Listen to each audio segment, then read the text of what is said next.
Get a load of this. A new poll shows that President Donald Trump would win against President Joe Biden in those key swing states if the election were held today. Take a look at your screens. The polls conducted by Fabrizio Lee showing Trump beating Biden 51% to 43% in Arizona. Take a look at Georgia, 48 to 45, Michigan, 53 to 41, Pennsylvania, 51 to 45, and Wisconsin, former President Donald Trump up by 10 points. They have 10 electoral votes there, 52% to 42%. For more, let's bring back the exact same panel that was just with us, but when I signed off, I made it seem like you guys were never coming back on the air. I just hadn't looked ahead in the rundown, so that's a Thanksgiving mistake on my bad. Glad you all hung out with us. I appreciate that. Everyone is back with us. Mark Halpern, Mike Murphy, Paul Chabot, great to have you. Paul, what do you make of this? Now, obviously, we're talking 3 years away if Donald Trump wins, if he's the nominee, and quite frankly, if Joe Biden runs again, too.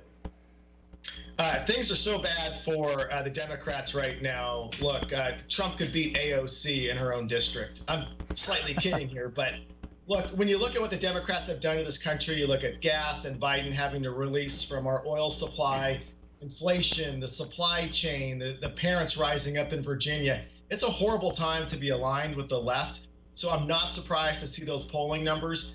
Republicans are looking very good for 2022. Obviously, 2024 is a little bit away, but the momentum's on our side. And more so than momentum, we're on the right side of the issues as well. So I like that, Mark. I'm wondering what you think. Obviously, these polls come out. I think they say more about 2022 and where we are as a country versus 2024. However, the state of Wisconsin, I think that divide, that 10-point chasm, I think that only gets bigger. Virginia's ground zero for education. Wisconsin will remain ground zero for bail reform and crime. This poll, I think, tells us two things. One is that Democrats continue to acknowledge the weakness of Joe Biden. They don't say the polls are wrong. We've seen this consistent set of polling. This is of a piece with that. They don't say they're wrong. They just say, well, his poll numbers will get better.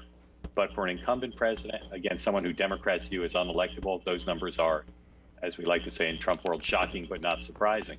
And the reason they're not surprising is the second thing, which is Joe Biden's weakness. Now, I think if you match him up against lots of people, he would look very weak.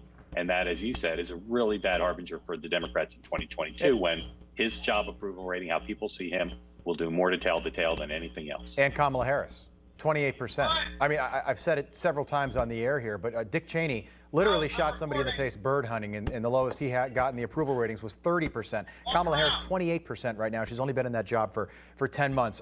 Mike, I want to show you a different poll. This one talks about the question of approval ratings when it comes to President Trump versus Joe Biden. So job approval rating comparison, Trump then versus Biden now.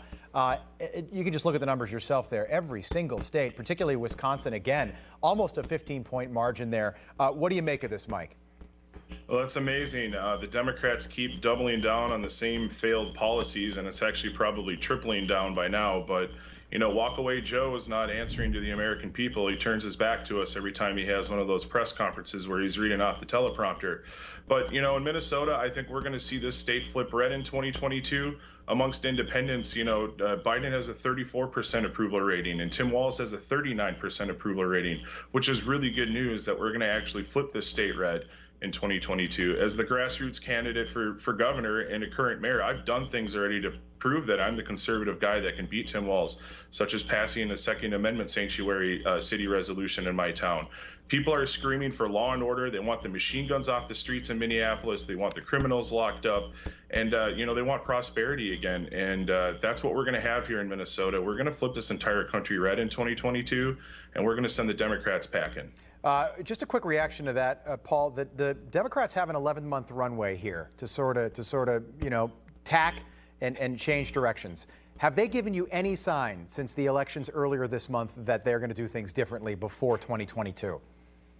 They don't have enough moderates in their party to do anything differently. You know, look, you got Joe Manchin and sent him out of Arizona, really kind of the firewall on the Senate side. But they really can't control what the Pandora's box that they've opened across America. Even in very liberal areas like San Francisco and Oakland, you see these huge mobs rushing stores and stealing property because the Democrats really believe in no accountability and more rights for criminals than for victims. And so that's going to impact communities across this country when they see what happens with Democrat policies.